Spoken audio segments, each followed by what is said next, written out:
Ladies and gentlemen, it is the year 2023 and yet we still enjoy to play games that look like this.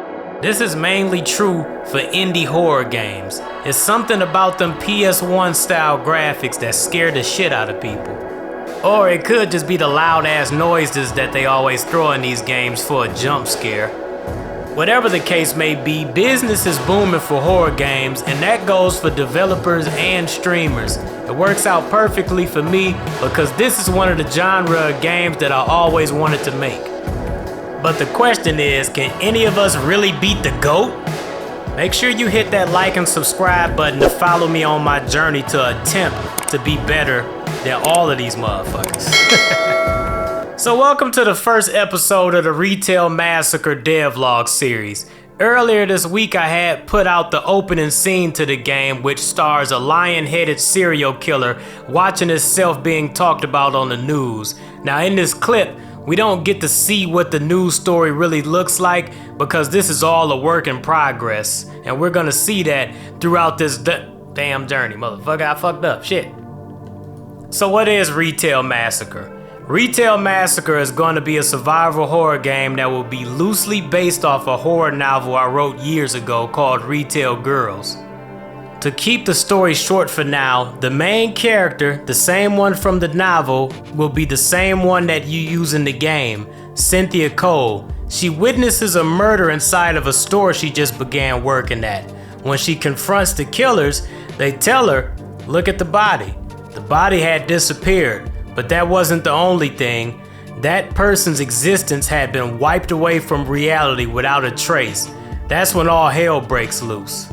Now that we got a little bit of background, let's take a look at what we got so far for this game. We got a few characters already 3D modeled and animated. You've already seen the lion-headed killer.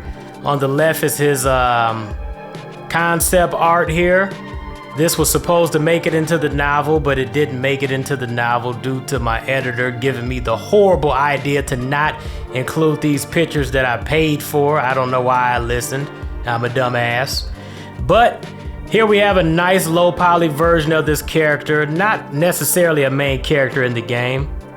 Now this next character is loosely based off none other than my own mom. As you can see, we have a very funny looking, no disrespect mom, version of my mom with the penny loafers on. And this is just another real side character, almost like for people that watch this devlog, probably be the only ones that know that this character is based off of my mom. And if you're gonna have your mom in the game, then you gotta include yourself when you was a kid. So here I am, funny looking young Kev B, with the, I don't know, Ice Cube Friday alternative shirt on. You know, I'm just a little bad kid in the store, wearing a mask. Not gonna tell you what's gonna happen, that would be a spoiler, but another little side character, Easter egg. Next up, nominated for Best Outfit in a PS1 style horror game is my boy Mac. We got him, low poly version. On the left, we got the real version. Pretty much similar iconic outfit versus game versus real life. Try to keep it as real as possible because that's who Mac is, for those of you that don't know. And just another side character, but I had to include my homeboy in the game. And yeah, let's move on. So you're probably wondering, what about the main character? Well, here she is, Cynthia Cole. That's the main character. That's what you get because this is a first-person game, so you get a pair of arms. Now, this game originally in my head was supposed to be a high-quality AAA survival horror RPG, but hey, you gotta start somewhere, so we're going with a first-person, low-poly PS1-esque horror title, and it's good with the field goal arms. So as we look at some of the assets that we have made so far, let's talk about the process that I'm using to develop this game. Now normally you would work on individual mechanics and maybe just rough blocking out the stages without even having assets. I'm going about this one a little bit different. I might be dumb, I might be a genius, who knows? Everybody does things their own way. There's no right or wrong way to do things as long as it gets done. So anyway, right now I'm just doing everything in order. Here's the happy mark because this is the next scene coming up following that opening cutscene. So as of now, I'm working on the clothing section and it's almost done.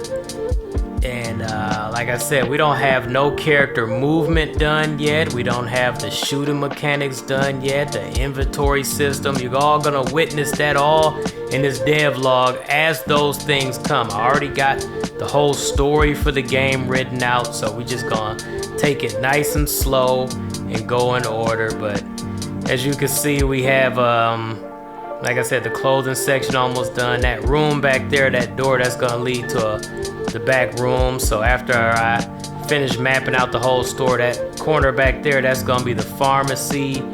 And on this side, it's gonna be the groceries. Like I said, that door is gonna lead to the back room. And every time you come out, the store might look a little different. So that was a big thing going on in the novel. In the novel, this store was huge, bigger than the college campus. But as I'm a one-man army, we can't make that right now. We just gotta be honest with ourselves. Do what's in your power. If you know what I mean, you probably do if you speak English. Anyway, that's the end of this video. Episode 2 will be out when I get the store completed and our character walking.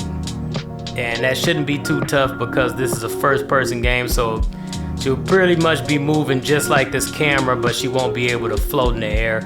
Maybe we'll have this outside area done too, or maybe a parking lot in the sky and all that. But thanks for watching. Make sure you like and subscribe if you want to see what's going to happen with this game. If you can be so kind, pick up the horror novel, and thank you.